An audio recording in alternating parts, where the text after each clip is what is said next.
بسم الله الرحمن الرحيم. السلام عليكم ورحمة الله وبركاته. هل كان نجد ورسان ودانسون تي في ما أنت وحن إذا هنا برانيس أنا واحد للدورنا قاب دولتك كدرك الصومالية إيو وحمان تلو بهاي سيدا لسو عنه مدن الإمرويين ومدن الصوماليات waxay soo martay duruufo aad u qalafsan oo dawlad la'aana umadu kuma jiri karto 40 sano ayay ku socotaa inta hadda wadankan uu bilaa dawladda yahay sidaa darteed dhowr jeer ayaa waxa la soo dhisay waxaan dhihi karo dawlad ku sheeg aan dawlado lagu tilmaami karo sababtu maxay tahay sababtu waxa weeye qofka Soomaaliga waa inuu ogaadaa maankiisa geliyaa qalbigiisa uu ku beeraa inayn dawladda ahayn nin bedelay dawladdu waa institution dawladeed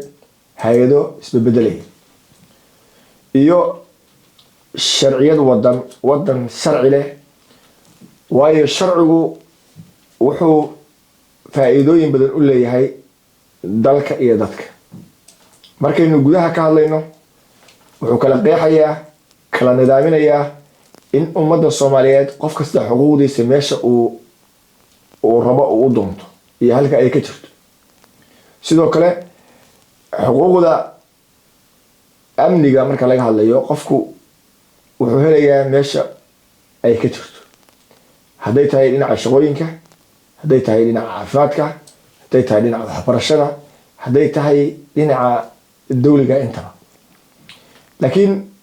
intaas oo dhan maaha wax maanta jira Soomaalidu waayahan waxa caadaysatay in la bedelo ninna la keeno sida dawlad kuma noqon karo shalay doorasho dhacday nin baa wadanka xukumayay nin kale la doortay qofka Soomaaliga marka weydiisid dawlad baa dhalatay ku leeyahay dawladda dhalatay qofka Soomaaliga wuxuu haystaa ninka madaxweynaha dawladdu waa hay'ado iskaabaya mid kastana shaqo gooniya ay leedahay haddii mid kamid la waayo ay meesha ka baxdo wadanka oo dhan wuxuu noqonayaa waxaan shaqeynayn ama fashil buu ekaanay waxaynu la soconnaa ilaa iyo shirkii Embakati dawladda lagu soo dhisay ilaa maanta oo qiyaastii laga joogo isku celcelis ahaan ku dhawaad 18 sano inaan dalka Soomaaliya uusan sharciyad buuxda oo qofka Soomaaliga u tilmaamaysa meesha xaqiisu jiro iyo hadii uu xaq darro ku socdo cidda waxa weeye ka jaasayn karta oo yaani u yeeri karta oo su'aalo weydiin karta ma jirto maxaa yeelay hay'adihii hadii ay jiraanna waa isku dhaxmilmeen waxaan aragnaa oo markaas aragnaa in baarlamaanku uu xukuumadda ka mid yahay in hay'adaha amnigu ay baarlamaanka ka mid yihiin in yaani waxa noocaas oo miran ay dalkeena maanta yaalaan sidaa darteed dawlad lama oran karo waxa aynu dugaalsanayno waa aynu dawladda moodayno ummadda Soomaaliyeed waxa loo baahan yahay waliba hoggaanka hadda yimid waxa looga baahan yahay haday tahay madaxweynaha la doortay haday tahay wasaaraha soo dooran doono haday tahay guddoonka labada aqal haday tahay dhamaantoodba inay ka shaqeeyaan sidii wadankan dastuur dhaxalgala oo aan ku meel gaar ahayn loogu sameyn lahaa asaga ayaa kala hagaya asaga ayaa la tixraacaya waxa dhiman iyo waxa maqan asaga laga dhaxlaya haddii taa lagu guuleysto waxaa cadaanaysa in madmadow badan iyo isqaqabsi badan uu dalkan ka baxo waayo dalkan mar gudahaagiiba waxaa ka aloosan isqabsi sharciyeed oo waxay keeni kartaa in wadanku uu ka naafoobo dhinaca dawladnimada oo uu hoos u socdo oo uusan hay'adii dawliga ahaa ayaan soo kaban oo ayaan horumar suubin ay imaanaysa sidoo kale arrimaha dibadda markaan ka hadlayno iyo waxaanu caalamka ka rabno ayaguna qiil bay geli kartaa waayo wadan aan sharci lahayn heshiis ma geli karo heshiisna lama geli karo dhibaatooyin weyn baa ka imaan kara. sidaa darteed waa in waxa ugu horeeya ee dowladdan hadda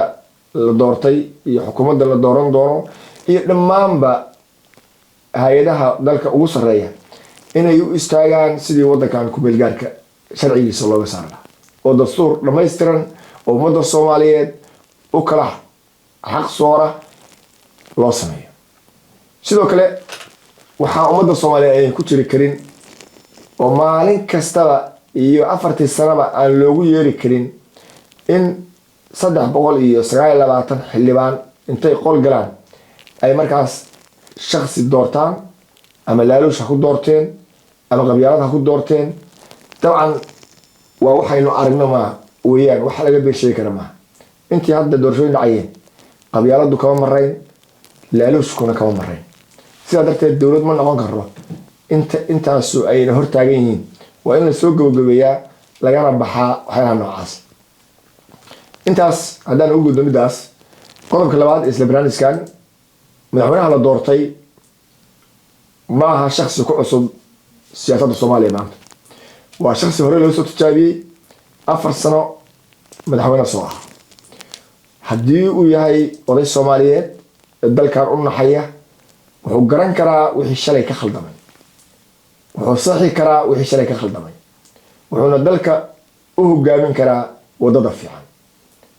runtii waxaan dhihi karaa chance fiican buu haystaa oo ah haddii shalay wixii ka khaldamay uu og yahay oo uu saxo, wuxuu noqonayaa shakhsigii Soomaaliyeed ee intii uu xil soo qabtay tartamay waayay tartamay dib u helay inuu sixi karo khaladaadka dhacay. sidaa ognahay dowladuhu xukuumaduhu markay isbedelaan ama madaxdu isbedesho waxaa jira waxa la yidhaha raad raac oo in xukuumad kastaba ay raad raacdo xukuumaddii ka horreysa waxay suubisay. dhinaca saxda ah waa sax in loo raad raaco oo fayashii dowladda hore ay ka tagtay iyo maamulka hore uu ka tegay ee wanaagsanaa ee dalkan horumarkiisa ka talinayay, hadday tahay dhinaciisa amniga iyo dhinaciisa sharci iyo dhinaciisa dhaqaale, in la raaco oo la sii xoojiyo oo wixii ka khaldana laga saaro, hore loogu socdo si aan dib loogu noqon oo aan maalin kasta alif wax looga soo bilaabin. laakiin midda aan muhiimadda lahayn waxa weeye ummadda Soomaaliyeed dhibaato ku abuuraysa haddii khaladaad dowladdii hore gashay laga jawaabo oo khaladkay shalay galeen khalad lagu bedelo. ummadda Soomaaliyeed ayaa khaladaadka ku soo noqonaya. khaladaadkan kuma soo noqonayaan shakhsiyaadkii shalay joogay iyo ku maanta yihiin. khaladaadkii dowladda hore samaysay waxaa laga rabaa in dowladdaanu ayan samayn wadadeedana iman. waxaa ka mid ah example, waxaan ognahay xukuumaddii hore madaxweynaheedii iyo wasaaraheedii iyo dowladdaas waxay samaysay inay maamuladii waddanka ay